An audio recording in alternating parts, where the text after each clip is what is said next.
All right, so just got a 10 millimeter. It's a Glock Model 40, 10 millimeter, and I'm going to be running this Holosun modular, or the MOS sight that they build for going in this Glock cutout. The gun came with 3 mags, which is pretty cool. I'm not sure what holster I'm going to run yet. Probably the same thing that I run on my 44 Magnum.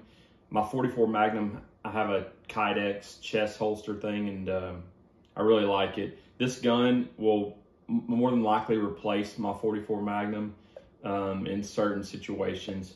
I've got some different types of ammo here. We're going to sight it in with some bear loads, and then something I think that will be good for hunting, because I am going to try to hunt with it a little bit.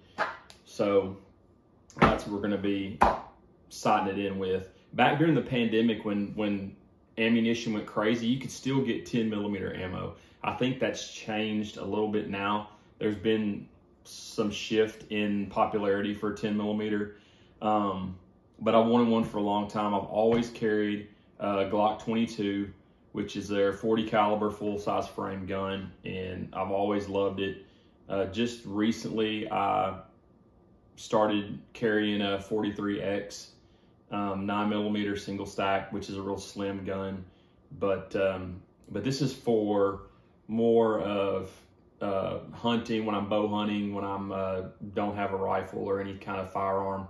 This will be just bow hunting in any areas where I'm concerned that I might need a weapon.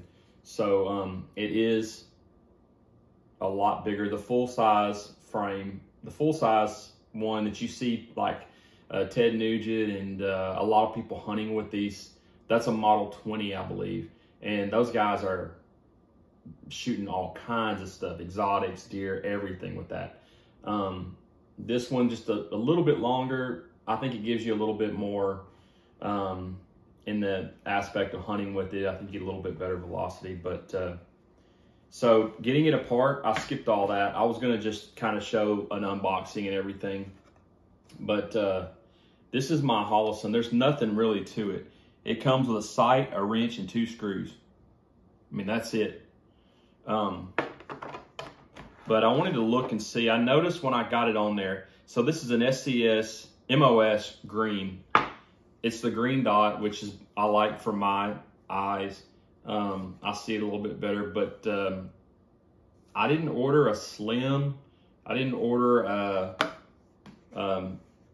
reduced size, but this is just a little bit slimmer than the frame on this 10 millimeter. It comes in where there's just like a lip around there, like a 1/16 of an inch lip. It doesn't meet up with that flush. This would probably be really similar to a Glock 19. Actually, I've got one. I'm sorry. Not the 19, I'm sorry. The 43X. So if you were gonna run this, no, it's just a tiny bit wider. So they make a 43X that's MOS modular. They make a one of these that has a slide cutout. So this is probably the same width as like on a 19 or a regular, all the 9mm stuff like that. I think a 10 millimeter is like a 45 ACP.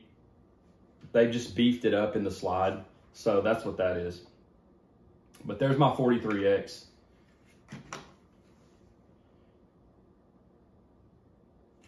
That's the difference. It doesn't quite come in. Doesn't quite come in with a perfect seamless deal. My stuff like that drives me crazy, but I'll get over it. I went ahead and wiped it all down with this synthetic coat. It's made by Advanced Weapons Technology, and it's called Extreme Force. I like it. I put it on my ARs, put it on my pistols and stuff like that. The Glock, that real dry looking, I know they finish them very well, but I like to have something on there that just so whenever it's being stored or if it gets any moisture on it, it doesn't get that powder rust type stuff on it. slicks it up. I'll also run it on the internals of the gun, apply it on there, let it sit for, 20 minutes, and then wipe off all the excess. But so like I said, you grab it out of the box. This is what came with my Glock. This is so I can run all the footprints for the different reflex sights. Came with some back straps. I'm not going to run the back straps. So basically, pop those 2 screws off and this plate comes off. This plate is heavy. This plate is heavier than this sight, believe it or not. This is just a piece of solid steel that's the same with they make the slide out of. They didn't have to do that. I don't know why they would make that out of a hunk of steel. It's just a placeholder. They could have made that out of something a lot lighter. And there's probably aftermarket ones that just, if you want a placeholder there that's not as heavy.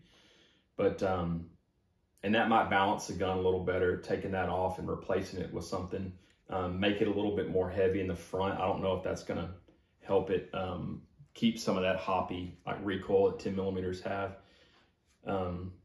We'll see.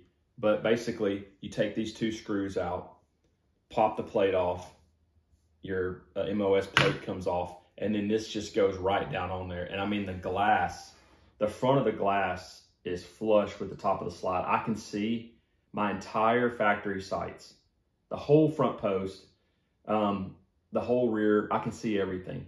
These are coming off. These are plastic. I'm going to just run black iron sights on this. I'm just going to get a front replacement that's solid black, a back replacement that's solid black made out of metal. I'll redo both of those. I'm not going to get the suppressor height. If you run suppressor height with this SCS, it's going to put too much of your sights in your sight picture. It's going to get your dot and everything mixed up. Ideally, running this, the dot is going to sit on top of, I would love for the dot to sit right on top of my front sight. So as soon as you pull it up, it's slow. Just like the reason I love Glocks is because your sight picture is so close to the webbing of your hand. And so whenever you throw it up, it's just, you're already looking right down your factory sights and right into the glass. We'll see once we start sighting it in. But my hope is that it's going to float right around the top. I'll be able to sit that dot on top of my front post. That would be awesome. So that I'm co-witnessing the factory original sights and having my hologram dot or whatever is just floating right above it. That would make it super quick, super fast, and I think it would help me with my accuracy. But worst case scenario, it hovers a little bit above it. That's fine. Anyways, so it's only got 1 button on it. There's your solar panel, your 1 button. It's hard to get to with it being recessed. I can use my thumbnail. There it comes up. The first click gives you the donut with a circle in the middle. Hold it down, gives you a dot. Hold it down, gives you a donut. So I want to talk about the donut for a second. Archery, I think the donut, it's possible that the donut can be more accurate, because something that target archers do is they don't use always a dot. It's harder to hold a dot in the center of something than it is to outline the perimeter of something and overlay it. So just for getting it as accurate as it could possibly be. The problem is that donut at 50 yards, that donut is going to be 36 inches. The donut's going to be this big at 50 yards. But for sighting this thing in at like 20 yards, that donut is almost the same size as the circle, the little 4-inch circle on my archery target. So it might help me to hold the donut when I'm getting it sighted in. And that's probably what I'll do. I'll use the empty center, marry it up to the diameter of the bullseye I'm shooting at, and get it sighted in that way to where I'm just drilling the middle of it. Because when your dot's in the middle, you don't know if you're holding it in the middle, if that makes sense, because it's so big. This dot is going to cover, this dot will be 4 or 5 inches at 20 yards.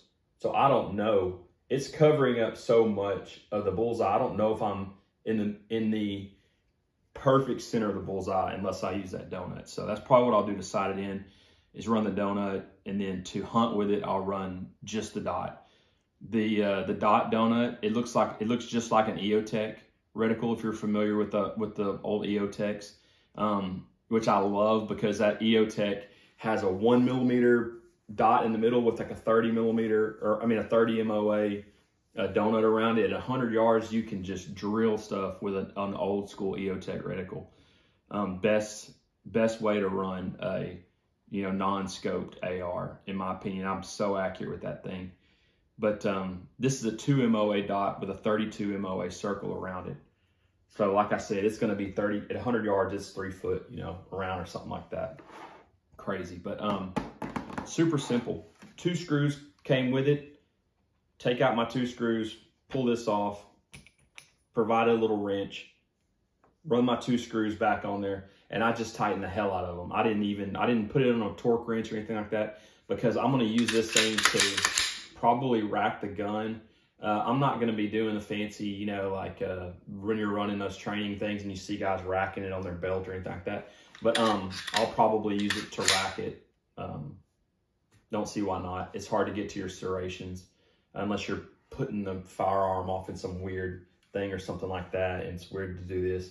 You can really keep the gun pointed in a safe direction and rack it with that, versus trying to, I don't know. I don't like pulling it by the serrations, and it doesn't have front serrations like a lot of them do. That's where I would normally do it, is from the front serrations, but that's not on this thing. And later down the road, I didn't realize how heavy this slide material was. And I said I wasn't going to do any kind of machining on this thing, but I may take some of this out.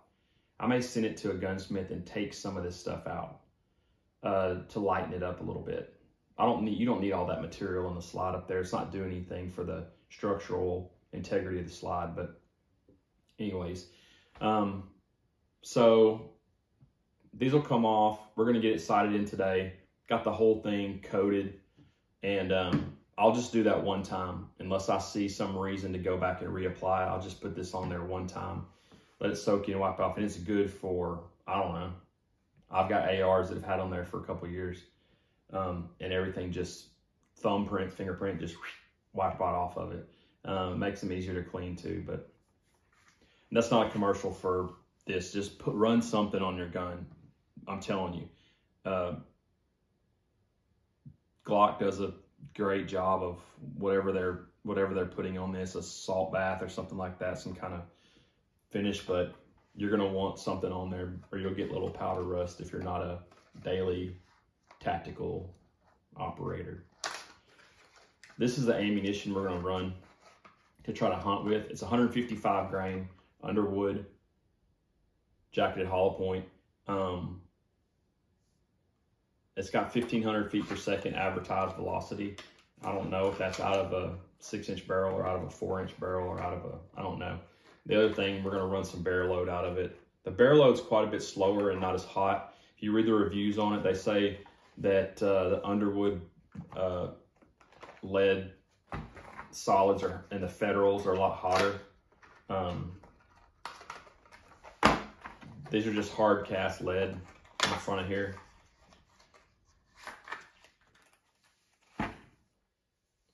But that's something like you want to run if you're using it in a real self-defense situation.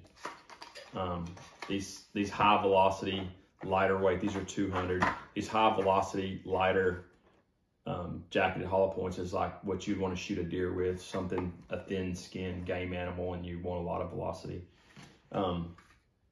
So I don't know how that would work out shooting a bear. They have more foot-pounds of energy, but I don't know if it comes down to a penetration thing, or if it's dumping energy that's giving you stopping power if you want to shoot a bear or something. I've never shot a charging bear. I've never shot a charging pig, anything, luckily. Thank goodness. But anyways, so we're going to go out to my deer lease, set up some targets, and see how hard it is to get this thing sighted in, and see how many shots. I will do one thing. Let's see if this is...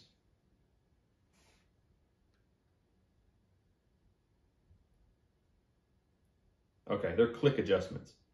I wanted to know if they were click adjustments, and I wanted to know how many MOA or how many clicks. The sight operation, it's like step 1, screw it on the gun. Step 2, turn it on. That's it. I mean, you can't do any brightness. There's no nothing. It's one button function. And so the click values say 1 inch at 100 yards, a ½ inch at 50 yards, or a ¼ inch at 25. So when you're zeroing it at 25 yards, your impacts are 2 inches low and 1 inch to the right. You'll need to adjust the elevation 8 clicks up, 4 clicks left, or clockwise. The maximum adjustment range is 30 MOA. So I haven't heard anybody complain about the adjustment range on them. So really don't need the instructions, really don't need anything. We need to grab the gun, grab a magazine, grab the ammo, and I'm gonna throw this little tool in my pocket here. It's got a flat end. You could use a small flathead screwdriver. I don't think you could use a coin, those as small as these things are. But I don't know. It passes the eyeball test. I mean, it's rugged. It's all metal. The screws came with Loctite. I ran the screws that they provided because when I compared them to the screws that I pulled out of this this placeholder, this plate, when it came off, the screws on that were quite a bit longer, and I didn't want to run the threads down into risk running the threads too deep on it. So we're going to take it out and see, and hopefully get it sighted in. And then that way, if we come across anything fun to shoot, raccoons, pigs, anything like that, we might deer hunt with it. I've got some time left in the season, even though it's the 1st of January. We've got some MLD tags, so I could still potentially kill a deer with it. But anyways, so I'll check back whenever we get everything set up where we're going to shoot it. Okay, so we're out here at the range. I decided to come out here where I could have a little bit better stuff to shoot off of, and we're going to see if we can get this thing. We're going to sight our Holosun in. I'll shoot the irons a little bit, but really I just want to get this Holosun sighted in. We're going to go through a couple different types of ammo for accuracy and just out of curiosity, recoil, things like that. We'll get it on paper. I'll shoot it at 25 yards and shoot a group, but for now, I'm going to go up there. I'm going to shoot it close, and I've got our adjustment tool, and we're going to make some click adjustments to the vertical and horizontal. I've got it on the single dot. I think for me, that's going to be the easiest thing, just for the getting it sighted in purpose. And then whenever we do, when we shoot it here at 25 yards, I'll probably go to either a donut or leave it the single dot. I'll just see whichever's more accurate. But let's go down here and take a few shots and see where we're at on paper. Okay, so right now we're at, this is probably only about, I would say, 7 yards, I'm guessing. I want to be just far enough where I can hit the paper, but I want to be close enough I can hit the paper, but still far enough that I can get an idea of where I need to make my adjustments. Okay.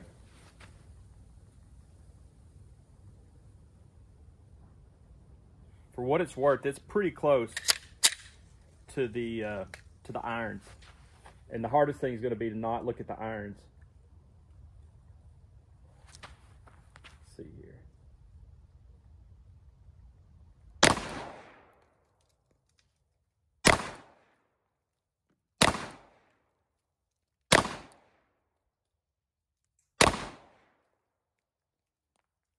All right, so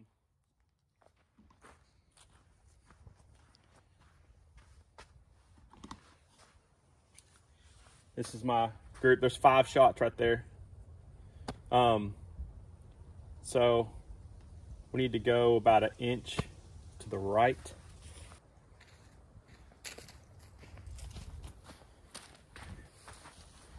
Okay, I did actually change targets so that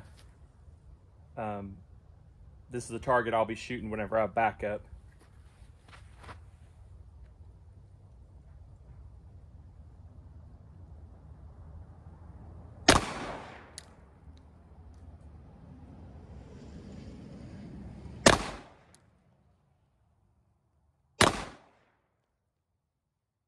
far. That was 16 clicks. I need to go back the other way.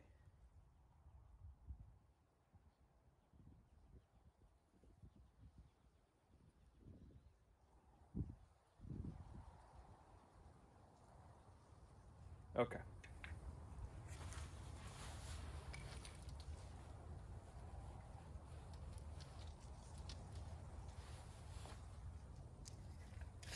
The biggest thing is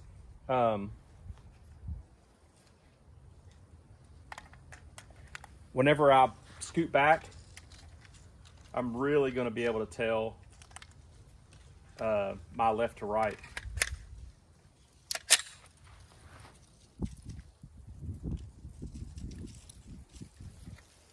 Well, there goes my sign. It's really windy out here today.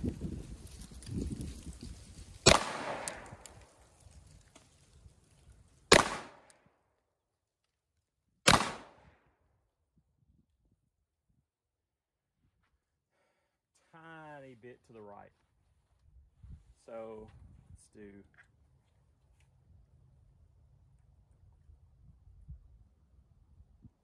okay.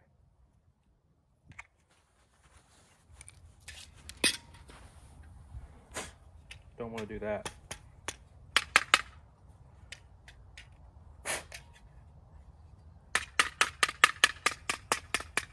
That ought to be perfect. So let me shoot a couple more.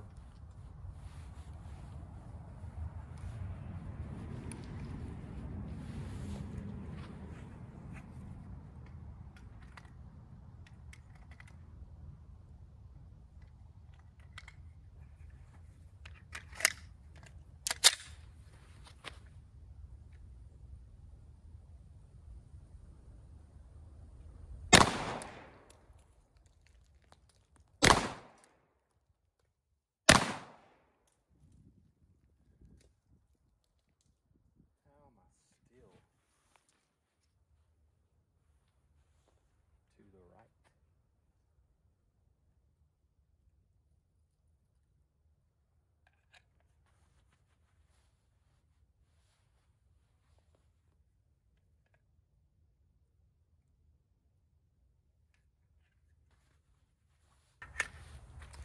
I've only got 2 more bullets.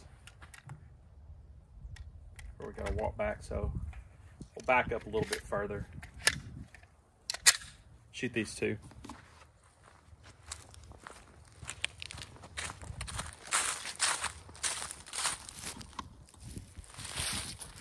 I put the camera on this side because of the sun. All right. I'm gonna shoot the same dot. We're twice as far, so we're about 14 yards right now.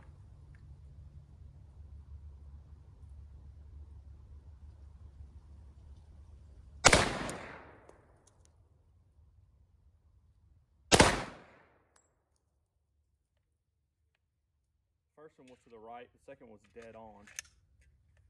That's probably just, it's hard. A Glock trigger pull is so hard to get a smooth. The whole time I'm pulling, I feel it like, and then I'm fighting it back that way. Let's put it on a freaking, let's shoot it off a sandbag back here at this table, which is, golly, probably, this table's 30 yards away. So let's shoot at 30 yards and see where we hit. That is a little bit higher at 30, which is weird.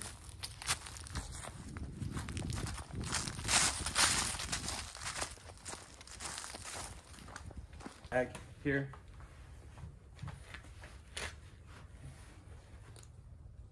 Oh yeah, that's a lot better.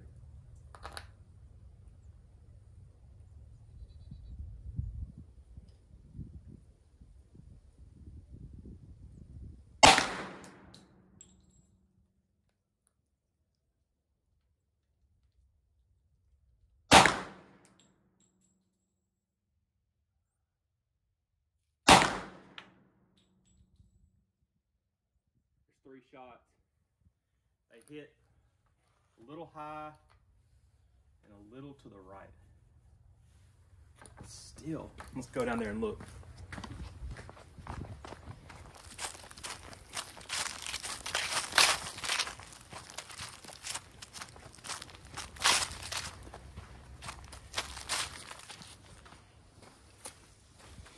There's one there, and one there. I'm aiming right here. So I'm gonna say it needs to come down maybe 6 inches. It still needs to come left 2 inches.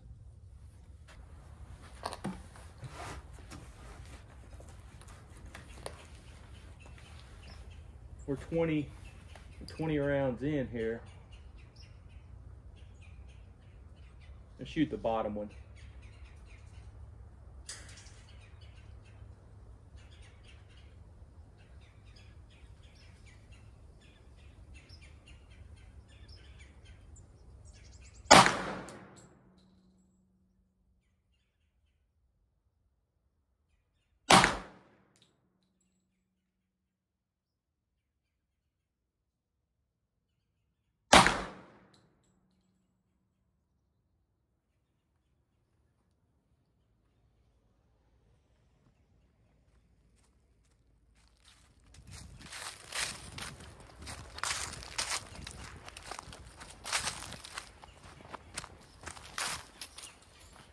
All right, so we got 1, 2, 3. We went too far. But I like average. I'm just saying an average. I like that. We just need to come back to the right some more. To the right. This one was actually, I'm just taking an average of these three. The average of these three is gonna be right there. So, it's tough. It's not a very fine adjustment. And so it's tough. Plus the dot is blurring out the whole bullseye. So we'll see.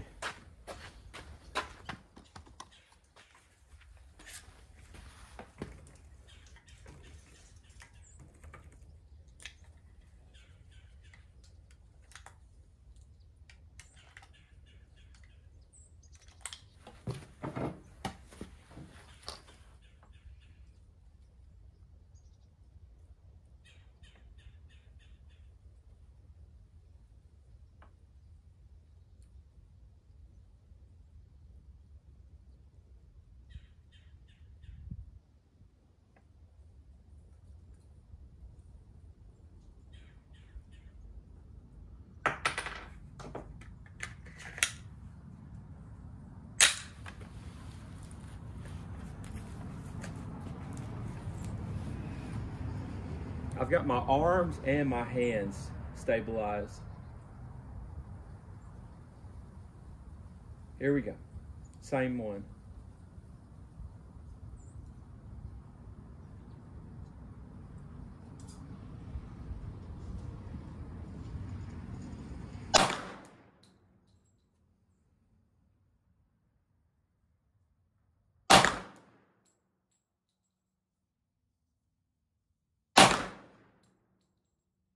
I think we're just all on the money right there.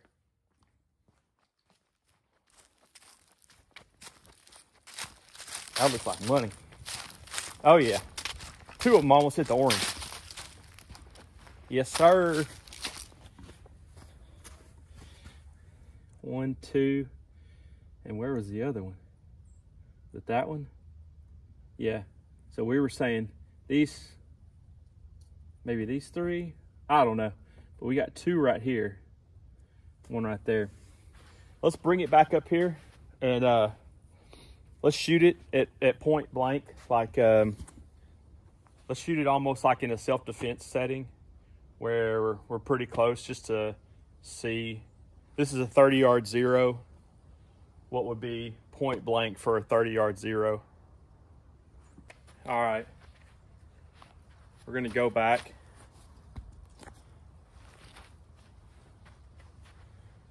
let's go back in at this isolated like top dot right here.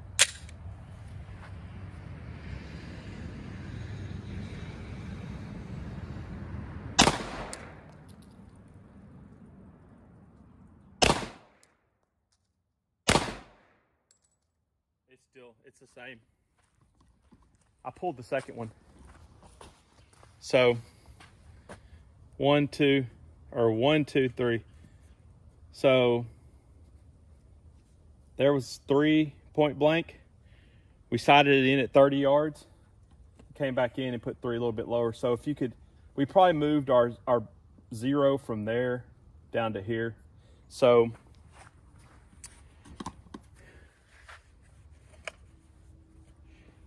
you're talking about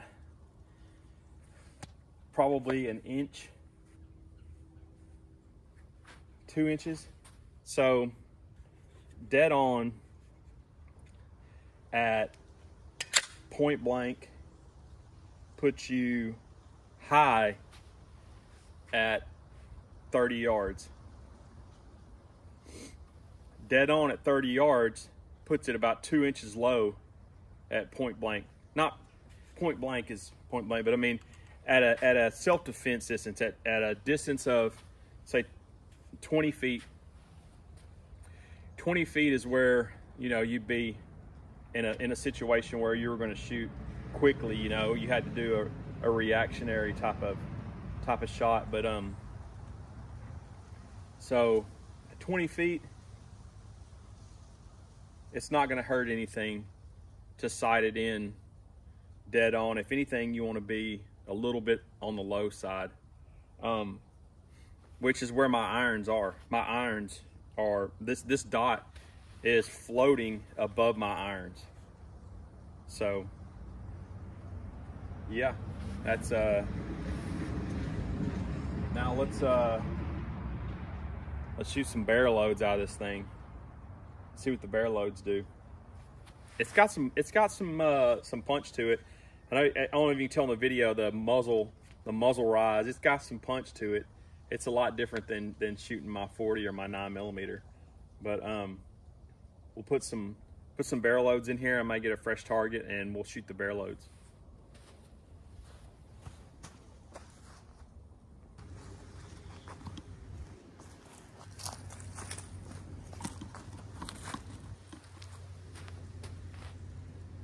All right, this is 3 regular, 3 barrel loads.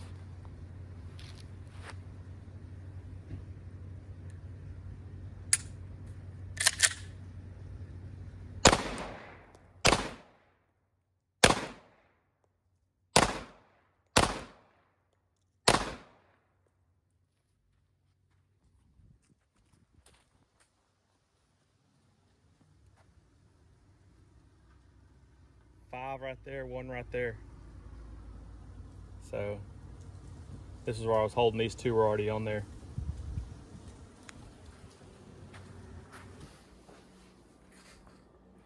So I realized that I didn't really have an outro. I kind of shot the gun, walked out of frame, and wanted to put something towards the end.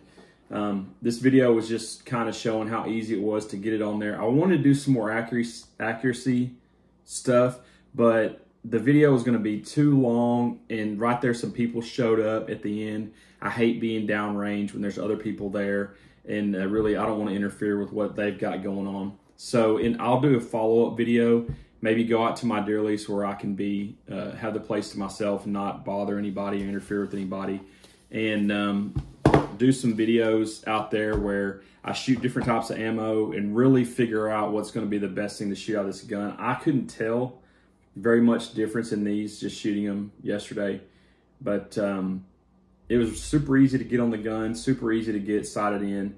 The adjustments are not too fine. It kind of jumps all over the place. I would make 2 clicks, it wouldn't really move. I'd make 2 more and it would move a lot. So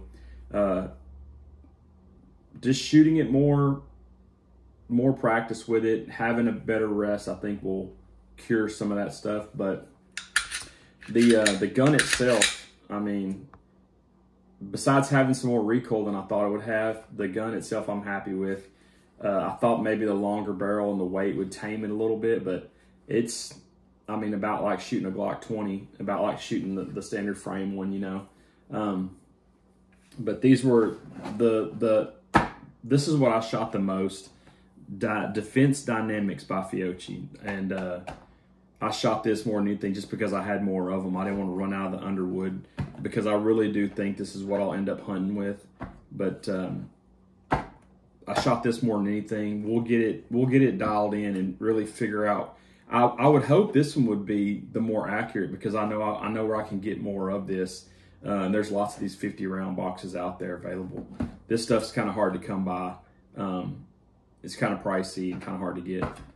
But anyways, I just wanted to put an outro kind of on the end of the video. I know it took a long time. We had a freeze in the middle, so it's been like 3 different days of me putting clips together. But if you stuck it out to this point in the video, thanks for watching. Kind of longer than I would like for it to be, but I just wanted to get my real opinion of everything and get as thorough of a review, not really, or, you know, just as thorough of a showing this on the gun as I could and talking about it and my opinion of it. But anyway, so I appreciate it and keep watching for some more stuff. I'll put as much stuff as I can on this gun out there.